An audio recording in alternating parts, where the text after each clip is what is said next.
তুমি কি জানো মাত্র এই 4টি প্রশ্ন করে তুমি যে কারোর মাইন্ডকে কন্ট্রোল করতে পারবে একজন মাস্টার মাইন্ডের মতো। এটা না কোনো জাদু না কোনো ছলনা, শুধু সাইকোলজির খেলা। এটাই তো সিক্রেট। তাই ফোনের ভলিউম আস্তে দিয়ে কানের কাছে নিয়ে শোনো। নাম্বার 1, তুমি কাউকে জিজ্ঞাসা করো তুমি সব থেকে কোন জিনিসকে ভয় পাও।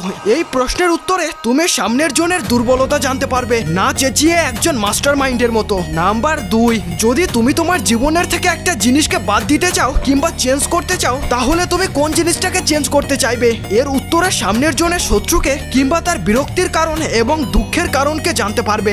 নাম্বার 3, আজ থেকে 1 বছর পর তুমি নিজেকে কেমন ভাবে দেখতে চাও। এর উত্তরে সামনের জনের মাইন্ডসেট এবং তার জীবনের দিশা জানতে পারবে। নাম্বার 4, কারোর পছন্দের কিছু জানতে চাইলে তাকে জিজ্ঞাসা করো তোমার এমন কোন পছন্দের জিনিস যেটা ছাড়া তুমি একদিনও থাকতে পারবে না। এর উত্তরে সামনের জন তার পছন্দের সমস্ত জিনিসের লিস্ট বের করে দেবে। আর হ্যাঁ, তুমি এগুলি কার উপর অ্যাপ্লাই করতে চাও নিচে কমেন্ট করে বলে যেও বন্ধু ভেবে।